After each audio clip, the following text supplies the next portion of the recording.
¿Hasta dónde llega el verdadero control del bajo mundo? Más allá de los nombres que todos conocen en la superficie, existen sindicatos invisibles imbricados en el poder del Estado, ejércitos privados con tácticas de guerra urbana y redes tecnológicas que industrializan el horror en los rincones más oscuros de nuestro mundo. Desde las cúpulas militares sudamericanas y los salones privados de Macao, hasta las prisiones clandestinas de los Balcanes y las favelas fortificadas de Río de Janeiro, descendemos a las profundidades de este iceberg para analizar las estructuras criminales más herméticas, disciplinadas y hostiles de la historia moderna. Prepara tu espacio, apaga las luces y adéntrate en un recorrido documental donde la realidad supera con creces a cualquier ficción. Si este tipo de vídeos te gusta, por favor déjame tu like y suscríbete a mi canal para no perderte los siguientes icebergs. Recuerda que, si gustas que te deje saludos al final de mis vídeos, tú solo pídelo y yo con mucho gusto lo hago. Sin más por agregar, comencemos con este descenso.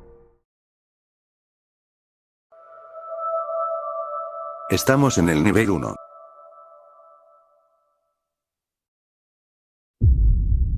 Cosa Nostra Americana.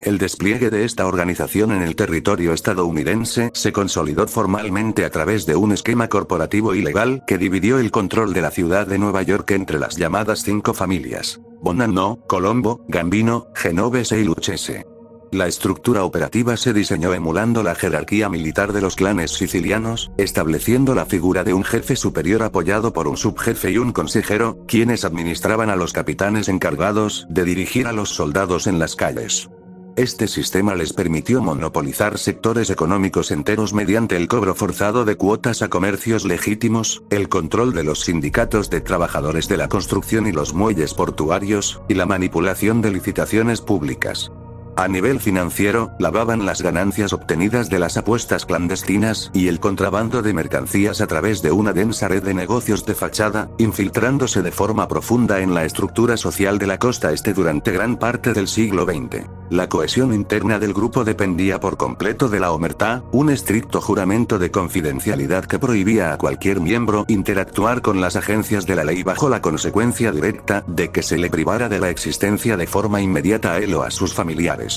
No obstante, el equilibrio de poder cambió de forma drástica en los años 80 con la implementación judicial de la Ley Rico, una legislación diseñada específicamente para procesar a los líderes de un sindicato por las acciones de sus subordinados. Al enfrentar la perspectiva de pasar el resto de sus días en prisiones de máxima seguridad, figuras de alto rango como Salvatore Samid y Bull Gravano decidieron romper el pacto de silencio y testificar ante los tribunales en contra de sus propios jefes, incluyendo al célebre líder John Gotti. Las declaraciones de estos informantes de élite revelaron las operaciones internas de la organización, permitiendo al gobierno federal desmantelar los cuadros de mando y congelar sus activos financieros a gran escala. En la actualidad, el impacto social y la peligrosidad operativa de este sindicato se encuentran sumamente mermados en comparación con su época de bonanza macroeconómica. Las agencias de investigación policial mantienen un monitoreo constante sobre los remanentes de las familias, las cuales han tenido que abandonar el control de los grandes sindicatos y los esquemas de extorsión masiva para refugiarse en delitos de cuello blanco, fraudes electrónicos menores y operaciones marginales de préstamos con intereses excesivos.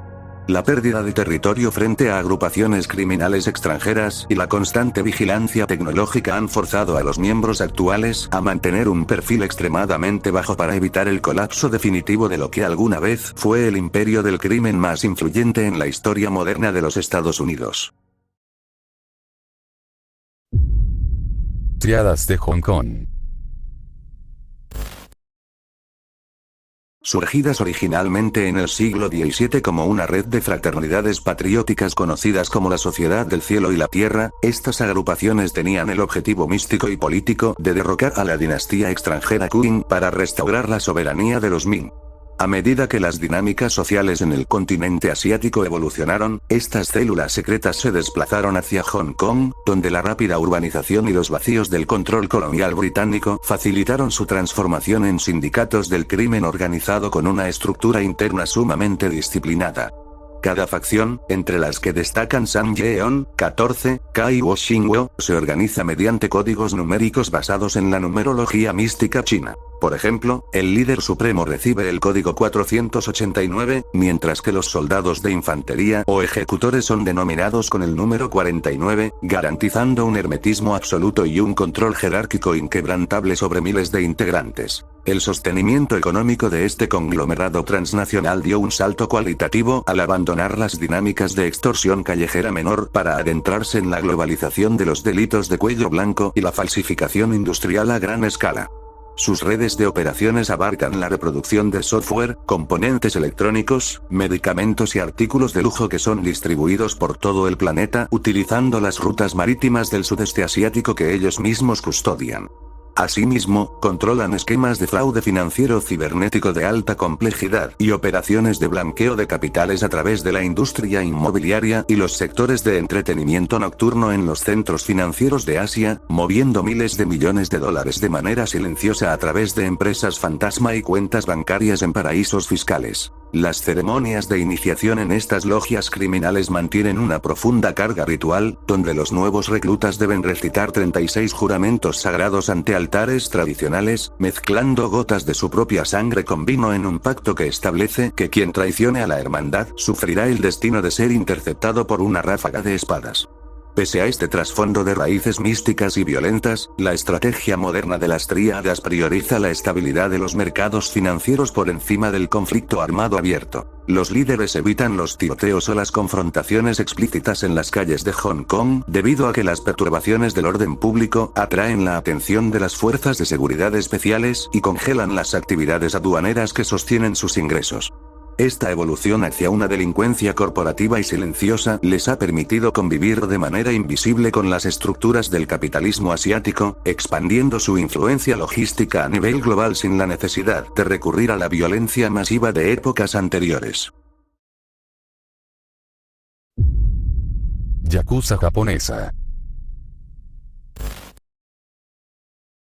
Con raíces directas en los grupos de comerciantes ambulantes conocidos como tequilla y los apostadores ambulantes denominados bakuto del período Edo, este sindicato criminal japonés desarrolló una estructura social única que emulaba las relaciones familiares tradicionales de lealtad entre el padre adoptivo Oyabun y el hijo Okobun. El grupo más grande y poderoso de este ecosistema es el clan Yamaguchi-gumi, fundado originalmente en los muelles de Kobe en el año 1915, el cual llegó a centralizar a miles de miembros bajo una disciplina de hierro. A diferencia de cualquier otra mafia en el planeta, la Yakuza operó durante décadas a la vista de la sociedad, registrándose ante las autoridades como corporaciones humanitarias o clubes políticos, exhibiendo placas oficiales de bronce en las fachadas de sus edificios sede, portando tarjetas de presentación formales y editando revistas impresas exclusivas donde publicaban poesía de sus líderes e informes de rendimiento financiero. La identidad visual y el código de castigo de esta organización se convirtieron en sus rasgos más distintivos y temidos a nivel internacional.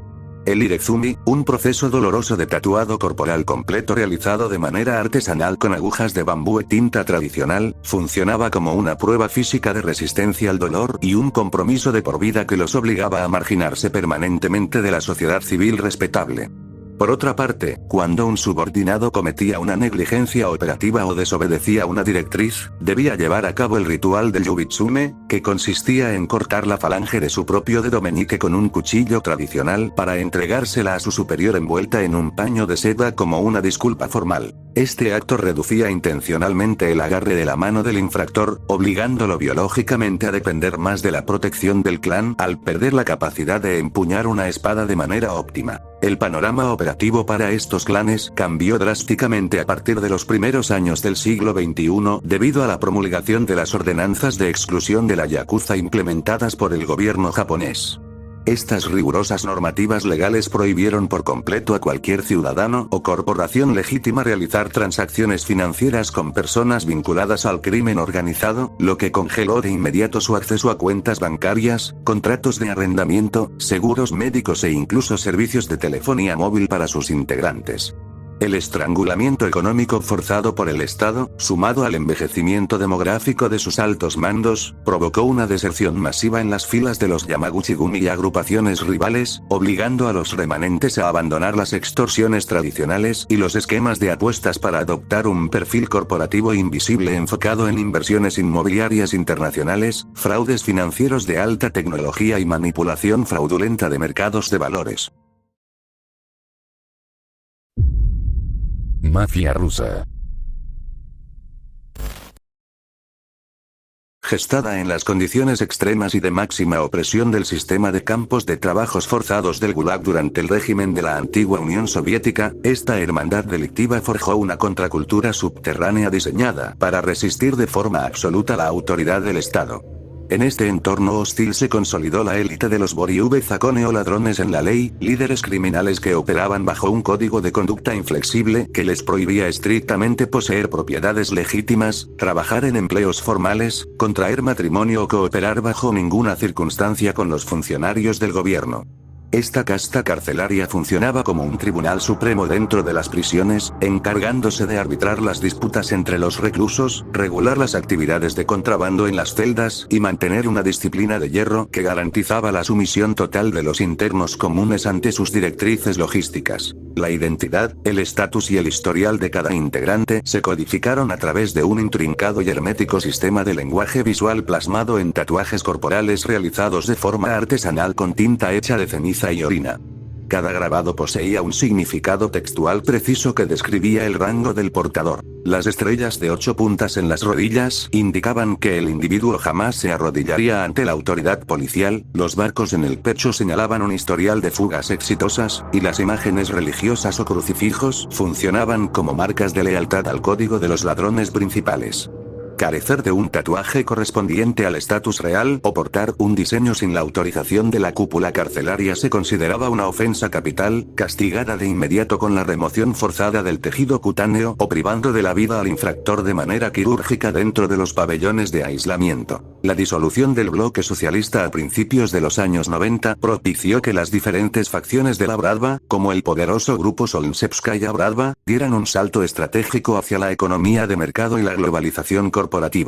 Aprovechando la privatización caótica de los activos estatales, la organización se apoderó de sectores industriales estratégicos, controlando la exportación de recursos energéticos, la minería de metales preciosos y el contrabando masivo de armamento militar remanente de los arsenales soviéticos hacia zonas de conflicto bélico internacional. En la era digital, han diversificado sus operaciones transnacionales mediante el financiamiento de sofisticadas células de delincuencia informática que ejecutan fraudes cibernéticos multimillonarios y ataques de secuestro de datos a corporaciones de Occidente, lavando las ganancias en los principales centros financieros del mundo a través de un perfil empresarial prácticamente invisible. Peaky Blinders reales.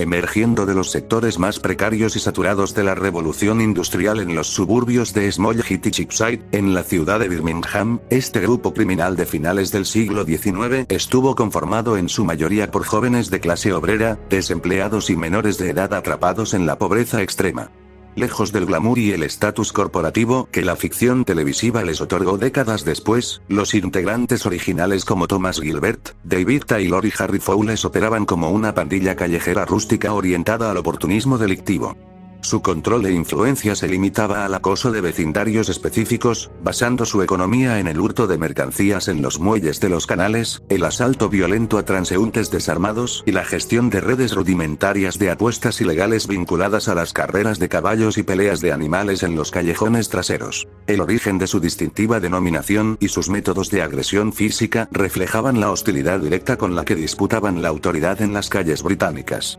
La indumentaria característica de la banda incluía chaquetas de corte pesado, pantalones de campana, botas de cuero reforzado y la famosa gorra de visera plana, la cual solían inclinar sobre uno de sus ojos para ocultar su identidad ante los testigos. La noción de que ocultaban navajas de afeitar en el tejido de estas gorras para cegar a sus víctimas es considerada por los historiadores modernos como un mito urbano de la época, dado que ese tipo de hojas eran un artículo de lujo inaccesible para los jóvenes de los barrios bajos. En su lugar, utilizaban herramientas de trabajo modificadas, botas con puntas de acero, hebillas de cinturón afiladas, piedras envueltas en pañuelos y navajas de muelle convencionales, elementos con los que infligían severas lesiones físicas a comerciantes locales que se negaban a pagar pequeñas cuotas de protección y a oficiales de policía que intentaban patrullar sus territorios. La disolución de esta agrupación se aceleró a las pocas décadas de su aparición debido al fortalecimiento de los cuerpos policiales locales y a su propia incapacidad para evolucionar hacia estructuras financieras de mayor complejidad logística.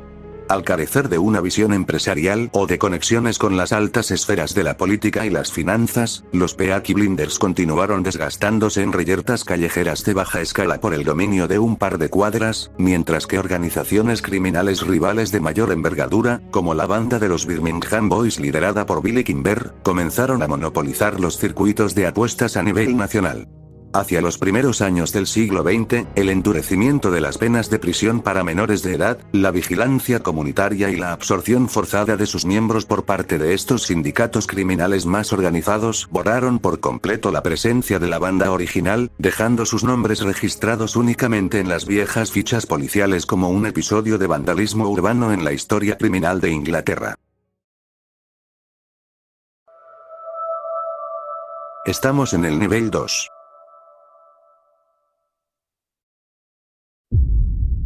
Camorra napolitana.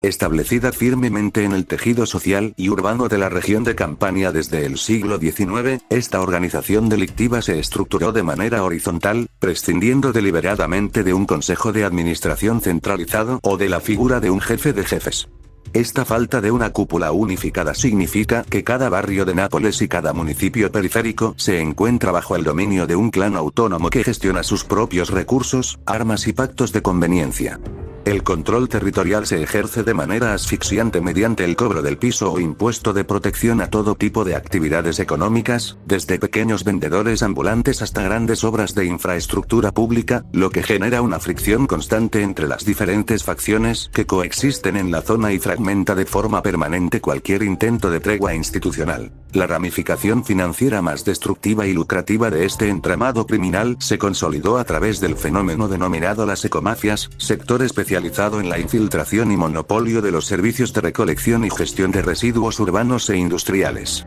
Aprovechando los vacíos regulatorios y la corrupción de funcionarios locales, los clanes comenzaron a ofrecer a grandes corporaciones del norte de Italia y del resto de Europa un método económico para deshacerse de toneladas de desechos químicos, industriales y hospitalarios altamente peligrosos. Esta operación consistió en trasladar los materiales contaminantes de manera clandestina hacia los campos agrícolas de localidades como Caserta y Acerra, donde eran enterrados directamente en el subsuelo o quemados a cielo abierto durante las noches, provocando una contaminación irreversible de los mantos acuíferos y de las tierras de cultivo en una zona tristemente célebre como el Triángulo de la Muerte. La inestabilidad estructural interna de esta red delictiva detona cíclicamente conflictos armados de una crudeza desmedida en los suburbios napolitanos, siendo la llamada faena de Scampia a inicios de los años 2000 uno de los episodios más documentados. Al no existir un arbitraje central que regule las disputas de mercado o las deserciones, las células rivales recurren a ofensivas armadas sistemáticas en la vía pública, afectando a cualquiera que se encuentre en el perímetro de sus objetivos operativos. Estas dinámicas de hostilidad interna han privado de la existencia a cientos de personas a lo largo de las últimas décadas, consolidando a la organización como una de las realidades delictivas más volátiles e ingobernables del continente europeo, donde la renovación de los cuadros de mando ocurre a través de detenciones masivas o de la eliminación física mutua entre las generaciones más jóvenes que buscan ascender en las calles. Sindicato de los Hermanos de Sangre. Arraigada profundamente en las zonas rurales y los olivares de la isla de Sicilia, esta hermandad secreta estructuró un sistema feudal moderno basado en clanes familiares conocidos como cosche, coordinados por una comisión centralizada que dictaba las directrices de la organización. A lo largo del siglo XX, el grupo monopolizó la economía de la isla mediante el control de la agricultura, los mercados de abastos y el desvío sistemático de fondos públicos destinados a la reconstrucción urbana tras los conflictos bélicos. Su poder se incrementó de forma exponencial al consolidar una ruta transatlántica de refinamiento y distribución de sustancias que unía Asia con Europa y América, inyectando flujos de capital tan inmensos en las economías locales que lograron corromper a sectores de la alta política y la magistratura judicial del país europeo. El ascenso a la cúpula del clan de Corleone, liderado por el implacable Salvatore Totò Riina, transformó la estrategia de la organización en una guerra frontal y asimétrica contra las instituciones del gobierno central durante los años 80 y 90. Al verse acorralados por el avance de las investigaciones judiciales del llamado Maxi Proceso, los líderes ordenaron una campaña de atentados directos utilizando automóviles cargados con explosivos de uso militar en las principales arterias viales y centros urbanos de Palermo, Roma y Milán. Estas ofensivas en la vía pública les quitaron la vida a figuras fundamentales del sistema de justicia como los magistrados Giovanni Falcone y Paolo Borsellino, desintegrando sus vehículos blindados y las patrullas de sus escoltas en explosiones masivas que sembraron el pánico colectivo en toda la población civil. Las represalias internas contra quienes colaboraban con las autoridades gubernamentales alcanzaron niveles de crueldad extrema, diseñados específicamente para borrar cualquier rastro físico de los disidentes y enviar un mensaje de terror absoluto a la comunidad. Para lograr esto, los ejecutores implementaron el método conocido como la lupara bianca, que consistía en privar de la existencia a sus rivales de manera silenciosa para luego sumergir sus restos biológicos en contenedores industriales llenos de ácido clorhídrico concentrado, disolviendo por completo la evidencia ósea y de tejidos en cuestión de horas. Uno de los episodios más desgarradores de esta política de exterminio fue el rapto prolongado y la posterior desaparición en sustancias químicas del menor Giuseppe Di Matteo, hijo de un miembro arrepentido que cooperaba con la policía, marcando un hito de deshumanización que erosionó el apoyo social de la organización en las comunidades locales. Cártel de Medellín. Estructurado como una red de alianzas estratégicas entre distribuidores, transportistas y cuerpos de seguridad privada en la región de Antioquia, este grupo sudamericano revolucionó las metodologías de transporte y distribución de mercancías a escala global durante los años 80. Bajo la dirección de perfiles como Pablo Escobar, los hermanos Ochoa y Carlos Leder, la agrupación abandonó los métodos tradicionales de contrabando en maletas para desarrollar una infraestructura que incluía flotas de aviones privados, pistas de aterrizaje clandestinas en el Caribe y la compra de una isla entera en las Bahamas como centro de reabastecimiento logístico. Los flujos económicos derivados de este monopolio transnacional alcanzaron magnitudes tan desmedidas que permitieron a sus líderes figurar en las listas globales de los hombres más ricos del planeta, manejando tal cantidad de dinero en efectivo que debían enterrarlo en fosas rurales o darlo por perdido debido al deterioro causado por los roedores. La oposición frontal del grupo contra el tratado de extradición que permitía procesar a sus integrantes en los tribunales de los Estados Unidos desencadenó una ofensiva violenta sin precedentes contra el Estado y la sociedad civil, agrupándose bajo el lema de los extraditables. Esta estrategia de guerra urbana incluyó el financiamiento y la dotación de armamento a células extremistas para perpetrar la toma violenta del Palacio de Justicia en Bogotá, un suceso que terminó con la destrucción de los expedientes judiciales de los principales líderes.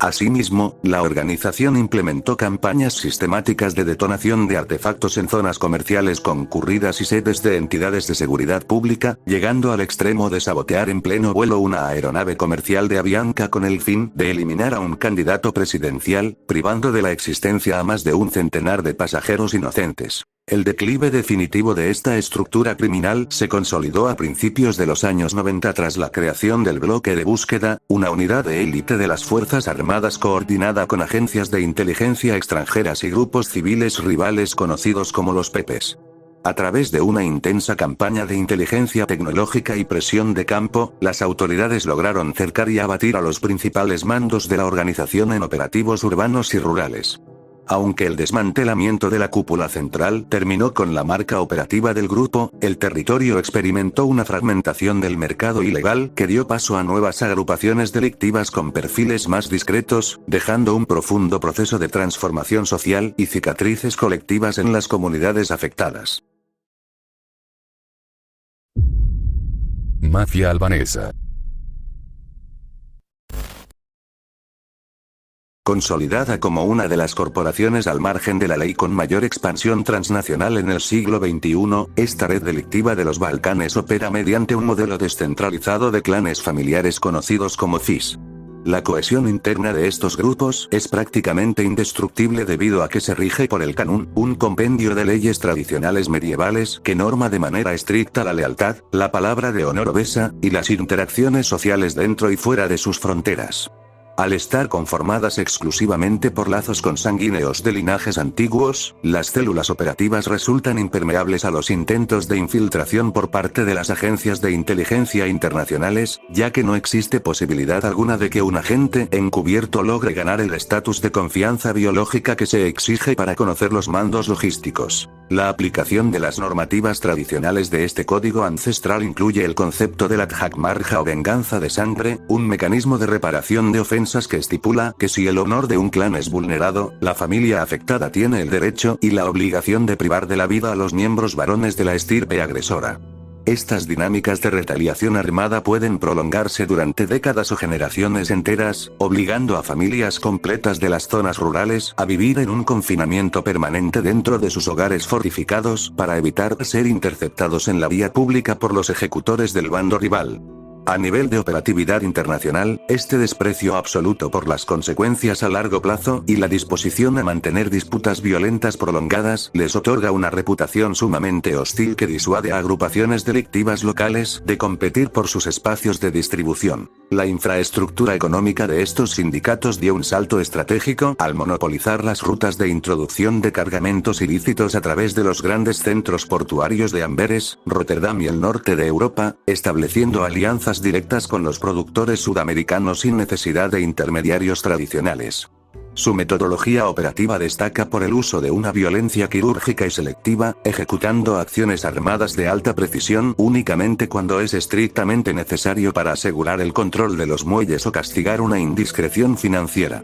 Al combinar un hermetismo social absoluto con el dominio técnico de las redes de transporte marítimo legítimo, la organización ha logrado desplazar a mafias locales históricas en el control del comercio ilegal del continente, transformando las ganancias en inversiones inmobiliarias y comerciales de apariencia legal en diversas capitales europeas.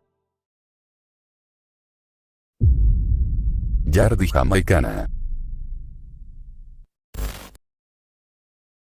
Surgidas de la densa polarización social y política que fragmentó los barrios marginales de Kingston, como Trenchtown y Tivoli Gardens, durante la década de los 70, estas agrupaciones delictivas operaron inicialmente como brazos de seguridad de los principales partidos políticos locales. Con el colapso de los subsidios políticos y el endurecimiento de las condiciones de vida en la isla caribeña, estos grupos de jóvenes transicionaron hacia la delincuencia común y aprovecharon las olas migratorias de los años 80 y 90 para establecer células en el extranjero. Su despliegue se consolidó con gran fuerza en vecindarios específicos de Londres, como Brixton y Harlesden, así como en los suburbios de Nueva York, donde la falta de coordinación en los controles aduaneros de la época les permitió insertarse de forma invisible dentro de las comunidades de inmigrantes, para iniciar sus operaciones de extorsión y distribución ilegal de mercancías. La dinámica operativa en las calles anglosajonas y estadounidenses se caracterizó por una imposición territorial basada en el uso de armamento de uso militar y tácticas de amedrentamiento sumamente visibles.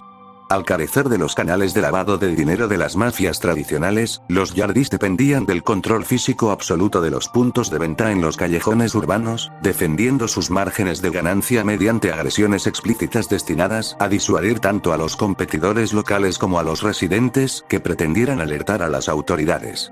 Sus miembros se organizaban en células flotantes conocidas como poses, las cuales se identificaban a través de filiaciones musicales y vecinales específicas, utilizando la intimidación directa como su principal herramienta de negociación y cobro de deudas en los mercados subterráneos. La ausencia deliberada de una estructura piramidal, estatutos escritos o un aparato de mediación política convirtió a estas bandas en actores sumamente inestables e impredecibles para los departamentos de policía occidentales. En lugar de responder a las directrices de un jefe de jefes o de un consejo de administración silencioso, las decisiones de las poses se regían por el carisma, el estatus callejero y el nivel de temor que lograba infundir cada líder individual ante sus subalternos. Esta falta de disciplina corporativa provocaba que cualquier disputa por dinero o respeto derivara de inmediato en tiroteos sumamente caóticos en zonas comerciales y centros de entretenimiento nocturno, afectando el orden público de las grandes metrópolis. Hacia finales de los 90, la creación de unidades policiales especializadas en el rastreo de armas de fuego y operaciones de deportación masiva debilitaron considerablemente sus estructuras operativas en el extranjero, obligando a los remanentes a atomizarse o unirse a pandillas locales de menor envergadura.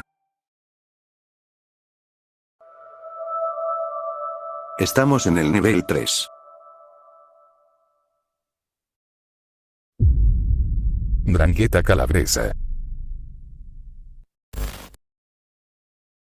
Operando desde las zonas montañosas e inaccesibles de la provincia de Reggio Calabria, este sindicato criminal italiano ha consolidado el monopolio financiero más grande del continente europeo en el mercado de las mercancías ilícitas. A través de una visión empresarial sumamente agresiva, la organización logró desplazar a las mafias tradicionales al establecer vínculos logísticos directos con las estructuras de producción sudamericanas, convirtiéndose en el principal punto de acceso y distribución para los cargamentos destinados a los puertos de la Unión Europea.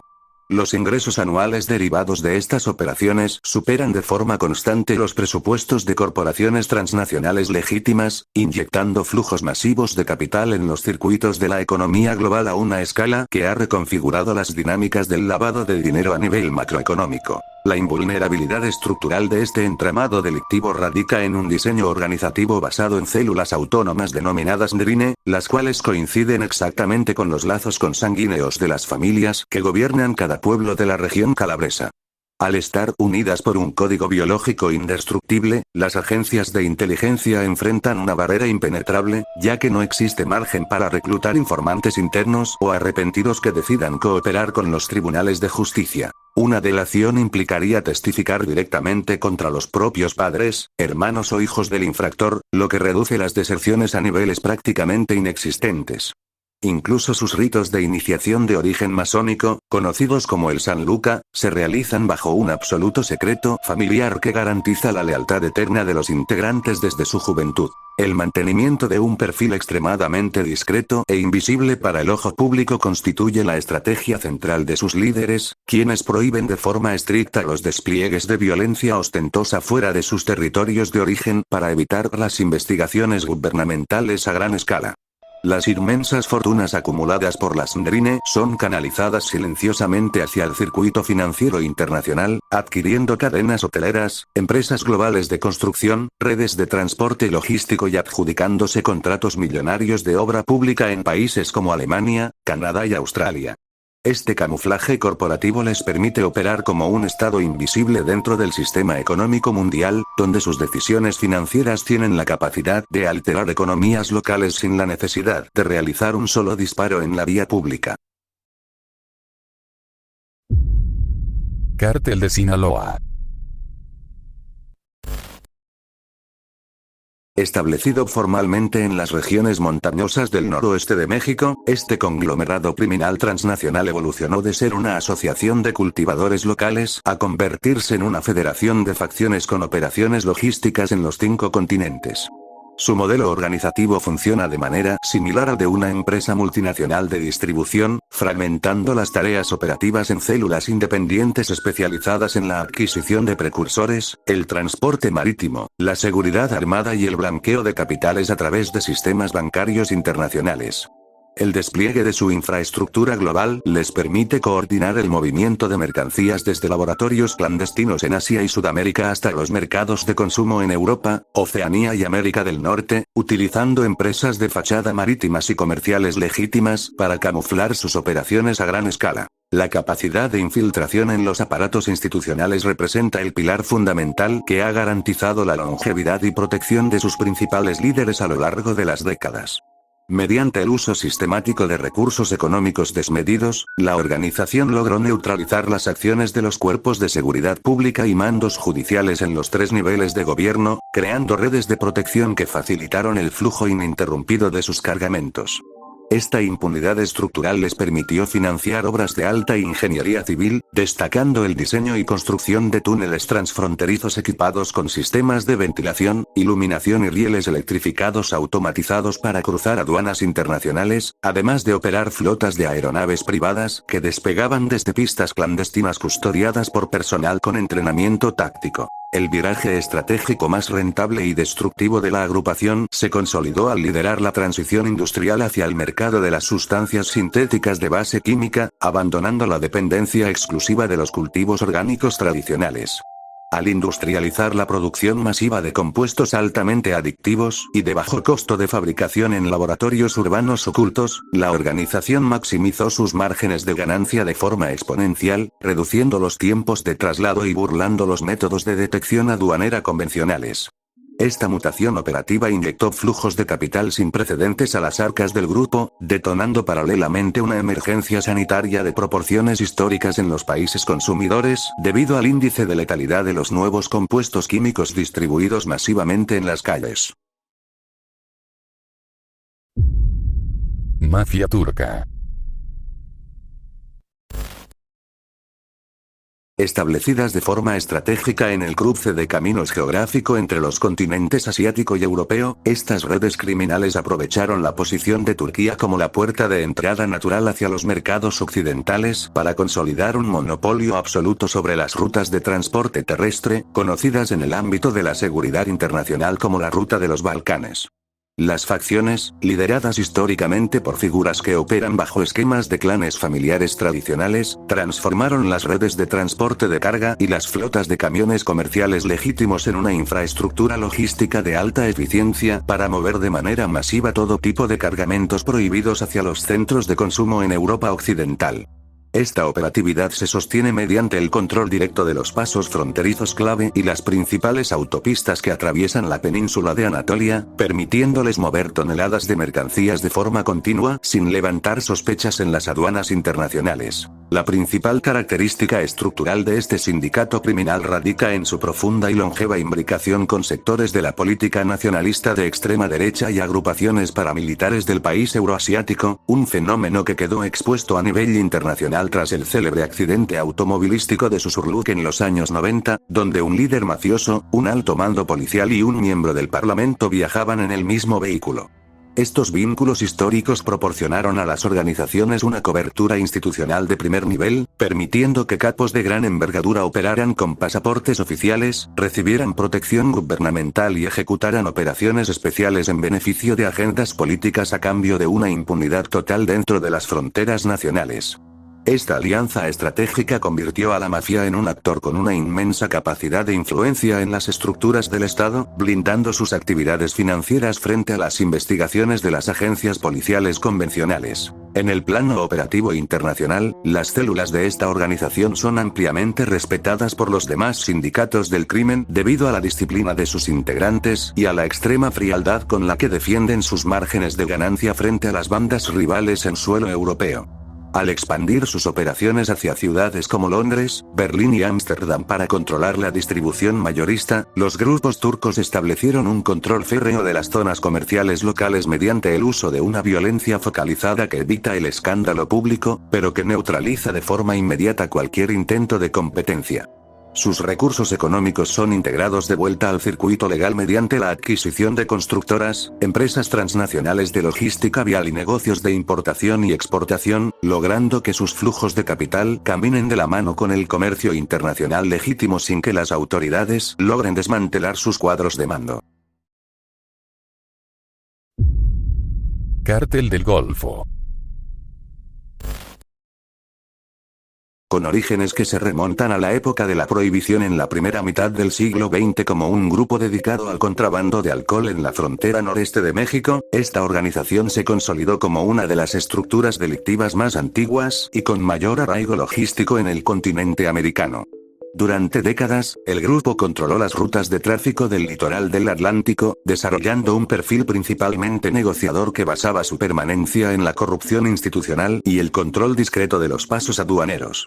Sin embargo, hacia finales de los años 90, bajo el mando de Osiel Cárdenas Guillén, la agrupación dio un giro estratégico radical al reclutar a un grupo de desertores del Grupo Aeromóvil de Fuerzas Especiales del Ejército para encomendarles las tareas de seguridad interna y la eliminación de competidores rivales. La incorporación de este personal con adiestramiento táctico avanzado e inteligencia militar transformó por completo el panorama de la seguridad en la región, dando origen a un brazo armado que operaba bajo una estricta disciplina de comandos. Este cambio metodológico introdujo en las calles dinámicas inéditas para la delincuencia común, tales como el establecimiento de perímetros de control urbano, emboscadas coordinadas mediante el uso de comunicaciones encriptadas y el despliegue de armamento de grueso calibre, incluyendo fusiles de asalto y granadas de fragmentación, en plena vía pública. La organización abandonó los códigos de discreción tradicionales para imponer un régimen de control territorial absoluto basado en el impacto psicológico de sus despliegues de fuerza, forzando a las instituciones públicas a modificar sus estrategias de contención ante un enemigo que replicaba manuales de combate castrense. La evolución de esta facción armada provocó eventualmente una ruptura interna de proporciones devastadoras cuando el grupo de ejecutores decidió independizarse por completo para disputar el control de los mercados ilegales a sus antiguos empleadores, desatando un conflicto armado prolongado que fragmentó el noreste del territorio. A pesar de este desgaste operativo y de la posterior atomización del grupo original en pequeñas células locales enfrentadas entre sí, la estrategia inicial de reclutamiento sentó un precedente histórico que alteró de forma permanente la lógica del crimen organizado en la región. La militarización de las estructuras delictivas y la adopción de tácticas de combate abierto se expandieron hacia otras agrupaciones del continente, elevando de forma crítica los niveles de hostilidad en las comunidades y transformando las disputas de mercado en escenarios de confrontación urbana de alta intensidad. Estamos en el nivel 4.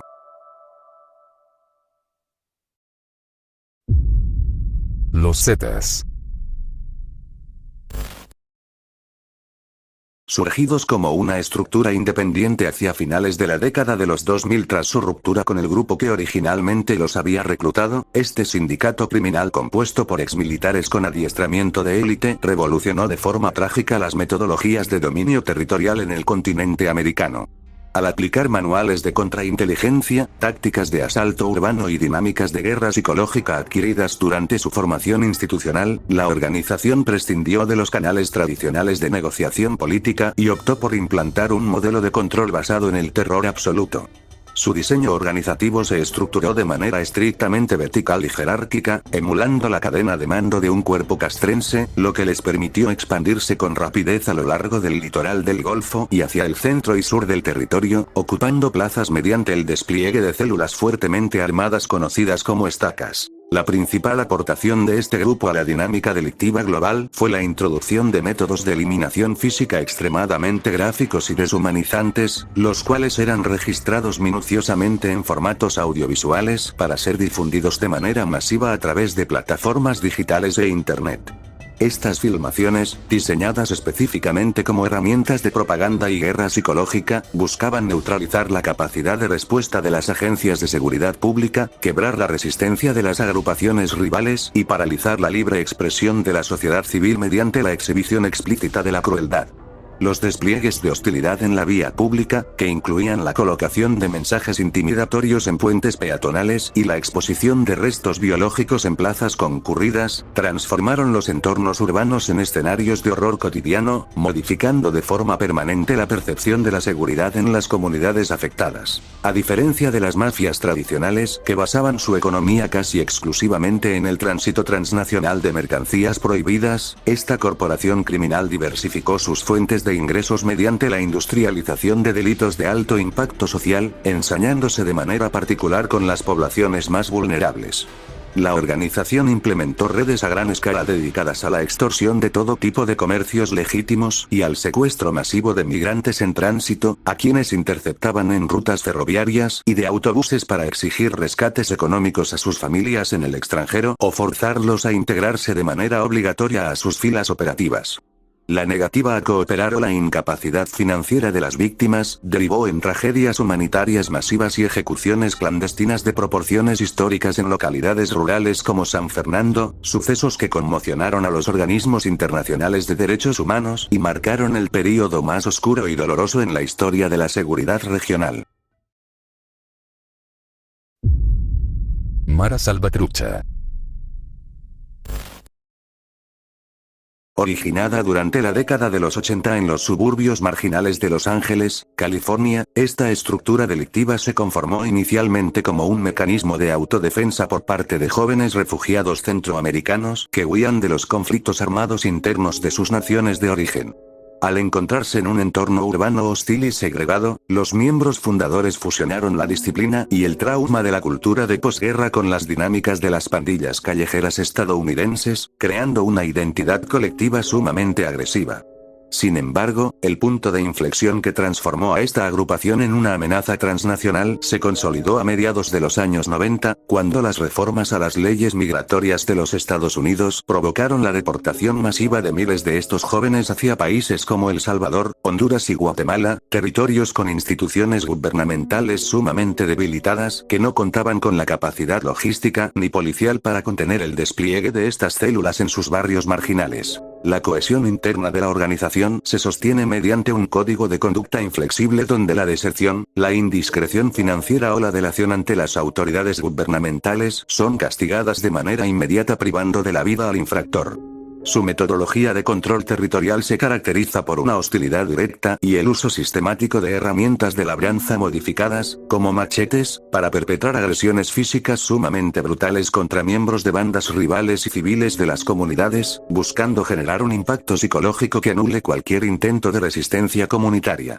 Las células operativas, denominadas clicas, administran sus territorios de forma autónoma pero coordinadas bajo directrices generales dictadas por liderazgos históricos recluidos en los centros penitenciarios, utilizando una simbología visual compleja basada en señas manuales y tatuajes corporales para delimitar sus zonas de influencia y manifestar su lealtad absoluta al grupo. Durante las décadas posteriores a las deportaciones, esta red delictiva sumió a comunidades enteras de la región centroamericana en un estado de vulnerabilidad permanente, extendiendo sus operaciones de extorsión o renta hacia los sectores económicos más precarizados. Las clicas monopolizaron el control de las rutas del transporte público, exigiendo cuotas diarias a los operarios bajo la amenaza de prender fuego a las unidades o privar de la existencia a los conductores, además de forzar a pequeños comerciantes informales y a las familias de las zonas periféricas a entregar porcentajes de sus escasos ingresos para permitirles habitar en sus propias viviendas. Esta asfixia económica y social transformó los barrios marginales en territorios ingobernables, convirtiéndose en uno de los principales motores de los flujos migratorios masivos hacia el norte del continente debido a la imposibilidad de la población civil de subsistir bajo el asedio constante de la pandilla. Cártel Jalisco Nueva Generación.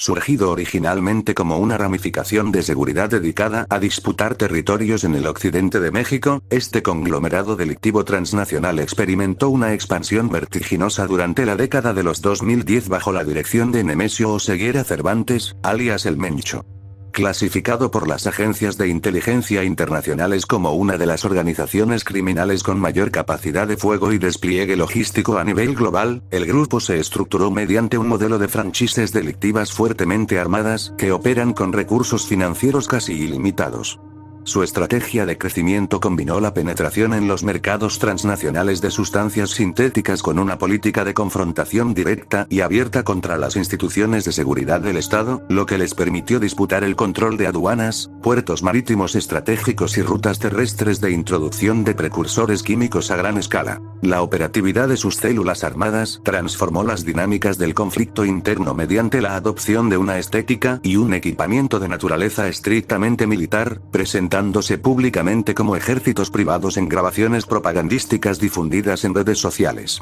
Los contingentes de operaciones especiales del grupo utilizan uniformes tácticos camuflados de última generación, chalecos con blindaje balístico pesado, cascos de protección militar y armamento de alto poder que incluye fusiles de asalto con capacidades de penetración de blindaje y ametralladoras de uso antiaéreo. Asimismo, la organización industrializó la fabricación de los denominados monstruos, vehículos comerciales pesados modificados de forma artesanal con gruesas capas de placas de acero para resistir impactos de bala de uso oficial, e implementó de manera pionera el uso de drones comerciales adaptados artesanalmente con mecanismos caseros de liberación por gravedad o configurados como dispositivos kamikaze manuales para detonar cargas explosivas sobre cuarteles policiales, vehículos oficiales y agrupaciones rivales en la vía pública. Para sostener este aparato bélico e imponer una disciplina indestructible en sus filas, la organización estableció campamentos clandestinos de adiestramiento táctico ocultos en las zonas serranas e inaccesibles de estados como Jalisco, Michoacán y la región de Tierra Caliente, donde reclutan de forma forzada a jóvenes o atraen a nuevos integrantes mediante ofertas de empleo engañosas. En estos centros de operaciones, los instructores someten a los aspirantes a regímenes de deshumanización extrema diseñados específicamente para erradicar cualquier rastro de empatía humana y quebrar la resistencia psicológica de los individuos mediante la privación del sueño, el aislamiento y dinámicas de violencia física severa. Entre las prácticas documentadas por las fiscalías locales se incluye la obligación forzada de participar en ritos caníbales consistentes en el consumo de tejido de víctimas capturadas o de compañeros que fallaron en las pruebas de resistencia, un mecanismo ritual de iniciación concebido para asegurar una obediencia ciega, sellar un pacto de sangre con la cúpula criminal y garantizar que los ejecutores realicen sus despliegues de hostilidad en el territorio con una frialdad absoluta. Triadas de las casas de apuestas de Macao. Operando en los salones privados de alta gama, conocidos como las salas VIP, Junket en los complejos turísticos de la península de Macao, estas antiguas sociedades secretas del crimen organizado chino transformaron sus estructuras tradicionales en corporaciones financieras subterráneas de un alcance económico inmenso. Su función principal radica en actuar como intermediarios logísticos para las élites políticas y empresariales de Asia continental, sorteando los estrictos controles estatales de salida de capitales mediante esquemas complejos de otorgamiento de créditos informales y la conversión de divisas en fichas de juego de alto valor. Este entramado financiero les permite mover miles de millones de dólares anualmente de manera invisible para los reguladores internacionales, integrando los fondos resultantes al circuito legítimo a través de inversiones inmobiliarias en el extranjero y la compra de acciones en consorcios hoteleros transnacionales. El cobro coercitivo de deudas de juego multimillonarias constituye una de las facciones más herméticas y hostiles de su operatividad, implementando un sistema de represalias que se despliega con una frialdad extrema lejos del ojo público para evitar el escándalo en las zonas turísticas legítimas. Cuando un empresario de alto perfil o un inversor cae en morosidad, los cobradores de la organización inician un proceso de asfixia económica y psicológica que incluye la movilización del deudor hacia ubicaciones seguras o prisiones clandestinas situadas en zonas periféricas del territorio continental. En estos recintos ocultos, los retenidos son sometidos a regímenes de privación del sueño, aislamiento total y dinámicas de tortura psicológica prolongada diseñadas específicamente para forzar a sus socios o familiares a liquidar los saldos pendientes mediante la transferencia inmediata de activos corporativos, escrituras de propiedades comerciales o patentes industriales. La estructura interna de estas redes criminales destaca por un hermetismo absoluto y un sistema de gobernanza basado en juramentos rituales que datan de siglos de antigüedad, donde las decisiones de la cúpula son ejecutadas por células altamente disciplinadas que operan bajo una fachada corporativa intachable. Su nivel de infiltración en las altas esferas del poder financiero asiático les otorga una capacidad de influencia tan desmedida que un veto informal o una orden dictada por sus líderes principales tiene el potencial de desestabilizar la salud financiera de una corporación legítima de la noche a la mañana, cerrando líneas de crédito bancarias o provocando la caída de acciones en los mercados bursátiles locales. Al fusionar la disciplina de los antiguos códigos de honor con los mecanismos más sofisticados de la banca digital contemporánea, este sindicato se consolida como una de las realidades delictivas más estables, invisibles y poderosas de la economía global. Mafia nigeriana. Sus orígenes se dieron durante la década de los 70 bajo el nombre de la Fraternidad del Hacha Negra en el campus de la Universidad de Benín. Esta agrupación se concibió inicialmente como un movimiento estudiantil de corte intelectual, político y cultural que buscaba promover la identidad africana y combatir las secuelas del colonialismo. Sin embargo, con el paso de las décadas y en medio de la profunda inestabilidad socioeconómica de la nación africana, la organización experimentó una mutación radical, transformándose en una red criminal transnacional sumamente hostil conocida en el ámbito de la seguridad global como un culto callejero. Las células del grupo se expandieron con rapidez fuera de las fronteras continentales aprovechando las rutas migratorias globales, estableciendo bases operativas sólidas en países europeos como Italia, Alemania y el Reino Unido, donde se camuflaron dentro de los barrios de refugiados para iniciar sus actividades ilícitas a gran escala. La infraestructura económica de este sindicato combina de manera única los delitos de alta tecnología con la criminalidad convencional, destacando por la orquestación de sofisticadas estafas cibernéticas a nivel corporativo, tales como el fraude de redireccionamiento de correos electrónicos empresariales y esquemas de suplantación de identidad internacional.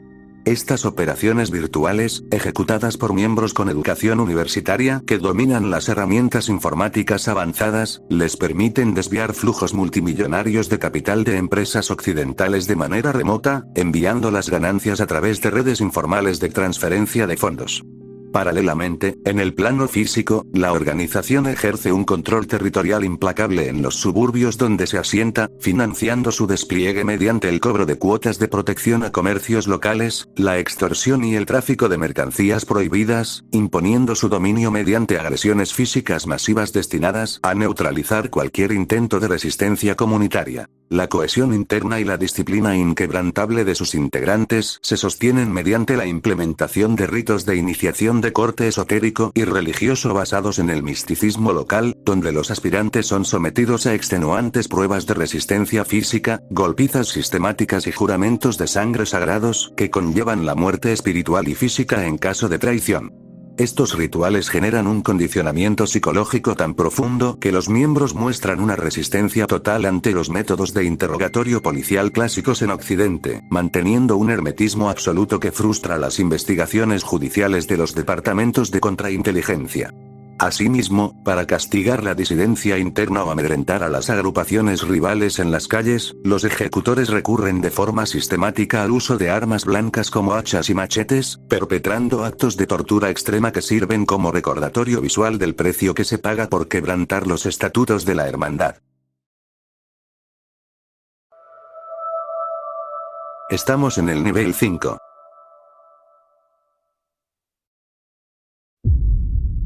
Hell Angels. Tuvo origen en los años 90 como la expansión europea de la organización de motociclistas más célebre de Norteamérica. Esta vertiente nórdica consolidó rápidamente su dominio sobre los mercados subterráneos de Escandinavia mediante la asimilación de bandas locales altamente disciplinadas. La facción transformó la estructura tradicional de un club social de carretera en una organización criminal corporativa y fuertemente armada, estableciendo centros de operaciones en ciudades clave de Dinamarca, Suecia, Noruega y Finlandia para centralizar el control de las redes de extorsión, seguridad privada y distribución ilegal de mercancías en la región báltica. La severidad de sus códigos internos, combinada con un hermetismo absoluto frente a las autoridades judiciales, les permitió edificar un imperio invisible que operaba detrás de fachadas comerciales de talleres mecánicos y negocios de entretenimiento nocturno perfectamente regulados. El punto de máxima hostilidad de esta agrupación se materializó entre 1994 y 1997 durante la denominada Gran Guerra de las Motocicletas del Norte, un enfrentamiento territorial contra el grupo rival Bandidos que escaló a niveles de combate abierto inéditos para las sociedades de Europa Occidental. Al percatarse de que las herramientas convencionales eran insuficientes para expulsar a sus competidores, los integrantes de la organización ejecutaron robos estratégicos en depósitos de armamento de las Fuerzas Armadas de Suecia y Noruega, dotándose de pertrechos de uso militar pesado que incluían granadas de fragmentación, explosivos plásticos y lanzacohetes antitanque que posteriormente introdujeron de contrabando en Dinamarca para abastecer a sus células en toda la región. Este arsenal fue desplegado directamente en entornos urbanos y áreas residenciales de gran afluencia turística, registrándose ataques donde los ejecutores disparaban proyectiles antiblindaje contra las sedes de los clanes enemigos en Copenhague y Malmö, destrozando fachadas completas de edificios habitacionales y sembrando el pánico entre la población civil. El desprecio absoluto por la integridad de los ciudadanos ajenos a la disputa quedó evidenciado en atentados de gran impacto psicológico, como la detonación de artefactos en aeropuertos aeropuertos comerciales y el lanzamiento de explosivos durante finales de festivales callejeros con el fin de eliminar a mandos del bando contrario, acciones que terminaron privando de la vida a transeúntes inocentes e hiriendo a decenas de personas. Ante una crisis de seguridad nacional que amenazaba con dañar de forma permanente la reputación de paz y estabilidad de los países nórdicos, los gobiernos locales implementaron legislaciones de emergencia drásticas encaminadas a prohibir las reuniones del grupo, coordinando operativos de contrainteligencia militar para decomisar los arsenales remanentes y capturar a los líderes históricos involucrados en los bombardeos. Tras la firma de una tregua pública televisada entre los líderes de ambas agrupaciones, el conflicto abierto cesó, obligando a los remanentes a replegarse hacia dinámicas operativas de perfil extremadamente bajo y a diluir sus capitales en inversiones inmobiliarias y comerciales de apariencia legal para evitar el desmantelamiento total de su infraestructura económica. Cártel de los Soles.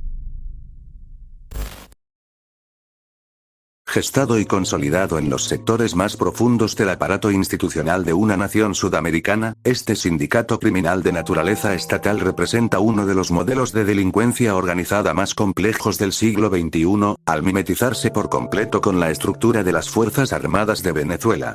El nombre de la organización hace referencia directa a las insignias en forma de sol que portan los oficiales de máxima graduación militar en sus uniformes, quienes transformaron la jerarquía de los mandos castrenses en una cadena de distribución y logística transnacional con un poder de maniobra ilimitado. Al haber desplazado a las agrupaciones civiles tradicionales, la red centralizó el control operativo de todos los puntos de salida del territorio nacional, utilizando las aduanas, las terminales aéreas internacionales y los complejos portuarios estratégicos como plataformas logísticas de uso exclusivo para el despacho de grandes cargamentos, eliminando cualquier tipo de inspección o fiscalización mediante decretos de seguridad nacional. La operatividad bajo el amparo soberano de un Estado le otorga a este grupo ventajas logísticas y financieras que resultan inalcanzables para cualquier corporación criminal convencional de carácter civil, difuminando la línea entre la legalidad institucional y el mercado subterráneo. Las células delictivas emplean buques de las armadas oficiales, aeronaves de transporte militar y convoyes resguardados por personal de infantería para movilizar toneladas de mercancías hacia los puntos de transbordo internacional, burlando los bloqueos marítimos y los radares de vigilancia de las agencias de contrainteligencia extranjeras. Asimismo, los flujos masivos de capital generados por estas actividades no requieren de los canales tradicionales de blanqueo en paraísos fiscales periféricos. En su lugar, los recursos son inyectados y normalizados de manera directa a través de los sistemas de la banca central, la asignación de contratos de fondos públicos y la triangulación de subsidios estatales, legitimando la riqueza ilícita mediante el presupuesto de la nación. La peligrosidad más crítica de esta estructura radica en la indefensión absoluta a la que se enfrenta la población civil, toda vez que los mecanismos diseñados para la procuración de justicia y la defensa de las garantías individuales operan bajo la subordinación directa de la misma cúpula delictiva. Los ciudadanos locales carecen de instancias neutrales ante las cuales denunciar los abusos de autoridad, ya que los ministerios públicos y los tribunales judiciales funcionan como extensiones de protección para los altos mandos involucrados en la red de corrupción. Los periodistas independientes, activistas sociales y disidentes políticos que intentan documentar el funcionamiento de estas rutas de tránsito o señalar los enriquecimientos inexplicables de los funcionarios son objeto de un asedio sistemático que incluye el uso de los aparatos de inteligencia del Estado para orquestar detenciones arbitrarias y desapariciones forzadas, silenciando cualquier asomo de crítica interna mediante el ejercicio institucional de la fuerza. Sindicatos de tráfico de órganos de los Balcanes. Surgidas de las cenizas y el caos institucional que provocaron las guerras de fragmentación en Europa del Este durante la década de los 90, estas células delictivas capitalizaron la infraestructura logística, las rutas de contrabando y el vacío de poder dejado por el colapso de las fronteras tradicionales en la región balcánica. Integradas en gran medida por combatientes irregulares y personal con formación paramilitar que dominaba el terreno, estas agrupaciones transicionaron de manera coordinada del mercado de pertrechos bélicos remanentes hacia una vertiente de explotación biológica sumamente hostil. Para operar lejos del radar de los organismos de justicia internacionales, establecieron una red de clínicas médicas clandestinas e instalaciones quirúrgicas improvisadas ocultas en zonas rurales de difícil acceso, casas de seguridad en la periferia urbana y regiones montañosas fronterizas, acondicionando estos espacios con tecnología médica de vanguardia adquirida en los mercados subterráneos, para realizar intervenciones complejas con un hermetismo absoluto. La base de sustento económico de este sindicato radica en la captación y explotación sistemática de los sectores de la población civil sumidos en la más absoluta vulnerabilidad, tales como los flujos de refugiados desplazados por la violencia regional, los huérfanos de los conflictos armados y las comunidades afectadas por la precarización económica extrema de la posguerra. Mediante la implementación de ofertas de empleo engañosas en el extranjero, falsos programas de ayuda humanitaria o el ejercicio de una coerción física directa y privación de la libertad, las víctimas son conducidas a los centros clínicos ocultos, donde se les extraen componentes biológicos vitales bajo condiciones de nula seguridad sanitaria y desprecio por su integridad física. Estos insumos biológicos son empaquetados y transportados de inmediato mediante redes de logística médica fraudulenta que utilizan pasaportes diplomáticos o transportes de carga con documentación alterada, introduciéndolos en un mercado internacional de trasplantes ilegales donde clientes con un alto poder adquisitivo en Europa Occidental, Asia y Medio Oriente pagan sumas millonarias para eludir las listas de espera oficiales de sus respectivos países. El avance de las investigaciones judiciales y los esfuerzos de los tribunales internacionales para desmantelar estas estructuras se han topado con una barrera institucional prácticamente impenetrable, debido a la profunda infiltración de los líderes delictivos en el aparato político contemporáneo de la región. Muchos de los principales cerebros logísticos y coordinadores de estas redes de explotación biológica son antiguos comandantes de agrupaciones armadas de la posguerra que capitalizaron su estatus de héroes locales para integrarse a los congresos, ministerios de seguridad y delegaciones oficiales, gozando de fueros diplomáticos e inmunidad jurídica procesal dentro de sus fronteras territoriales. Esta protección institucional de primer nivel les permite desviar los recursos de las fiscalías locales, amedrentar a los peritos forenses independientes y silenciar a los testigos clave mediante el uso de la fuerza, manteniendo este expediente como uno de los escenarios de impunidad criminal más perturbadores de la historia contemporánea. Organizaciones de caza humana de la red profunda. Operando en las capas más profundas, encriptadas y de difícil acceso de las redes descentralizadas del Internet, estas organizaciones delictivas representan una de las vertientes más oscuras de la criminalidad tecnológica, al haber transformado el sadismo en un modelo de negocio digital de alcance global. A diferencia de las agrupaciones delictivas convencionales, que obtienen sus márgenes de ganancia mediante el intercambio de mercancías físicas, estas redes capitalizan el morbo y la crueldad absoluta a través de plataformas exclusivas conocidas en la cultura digital como Red Rooms.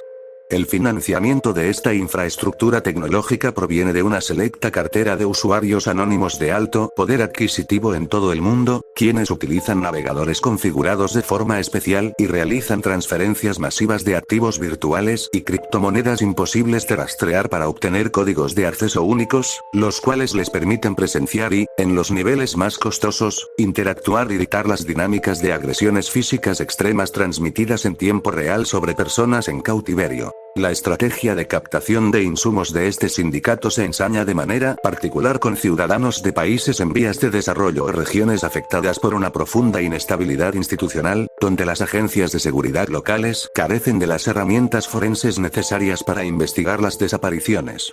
Los operativos de campo de estas redes seleccionan a víctimas vulnerables, incluyendo personas en situación de movilidad o jóvenes en entornos precarizados, para privarlas de la libertad mediante engaños u ofertas de empleo falsas y trasladarlas a búnkeres o instalaciones subterráneas acondicionadas como estudios de transmisión herméticos.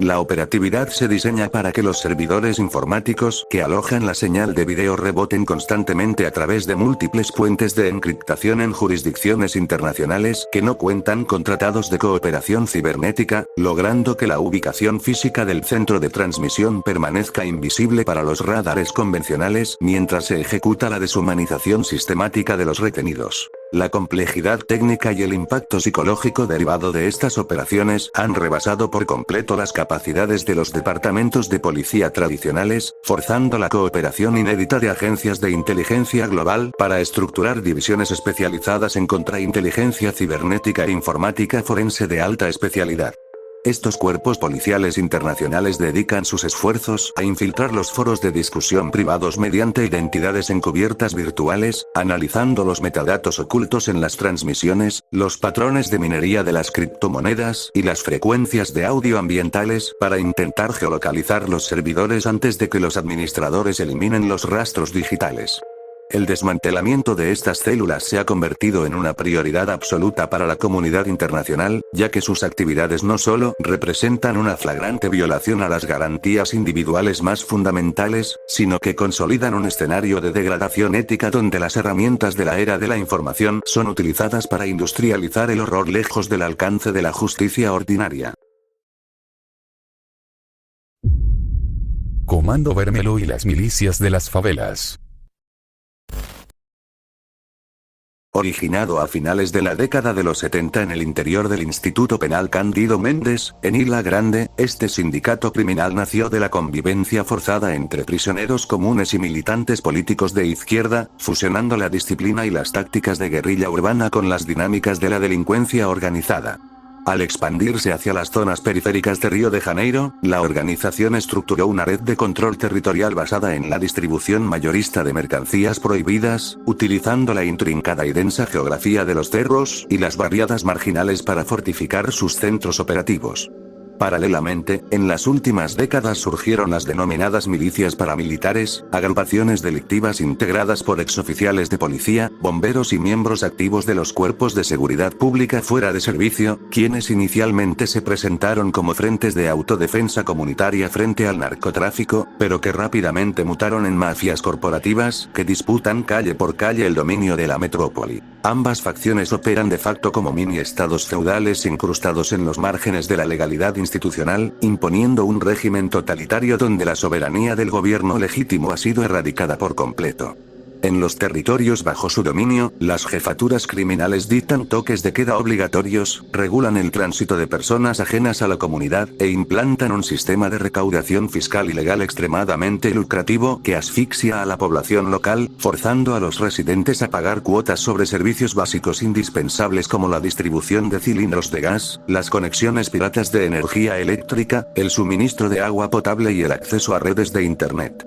Cualquier atisbo de disidencia, queja comercial o la mínima sospecha de que un habitante colabore proporcionando información a los departamentos de inteligencia policial es castigada de forma sumaria mediante ejecuciones públicas o sometiendo a los infractores a tribunales callejeros que privan de la vida a los civiles para mantener un control social basado en el pánico. La contención de estas estructuras delictivas ha rebasado las capacidades de las fuerzas policiales ordinarias, obligando al Estado a decretar de manera recurrente intervenciones federales de seguridad pública que despliegan unidades de las Fuerzas Armadas en escenarios de combate abiertamente militarizados. Los operativos de incursión en las barriadas requieren el uso de vehículos blindados de transporte de personal conocidos como cabeiros, tanques de guerra y helicópteros artillados que abren fuego desde el espacio aéreo, transformando los vecindarios residenciales en zonas de conflicto bélico activo donde millones de civiles inocentes quedan atrapados bajo el fuego cruzado en su vida cotidiana. Esta degradación del entorno ha pulverizado por completo el tejido social de las periferias urbanas, toda vez que las facciones y las milicias reclutan de forma forzada a menores de edad para utilizarlos como vigías armados o soldados de primera línea, habituando a las nuevas generaciones a la cultura del armamento bélico y cancelando cualquier alternativa de desarrollo fuera de la economía criminal. Hemos llegado al final del video, pasemos a la sección de saludos. Les agradezco mucho que apoyen mi contenido, ojalá y a todos nos pueda ir bonito en la vida.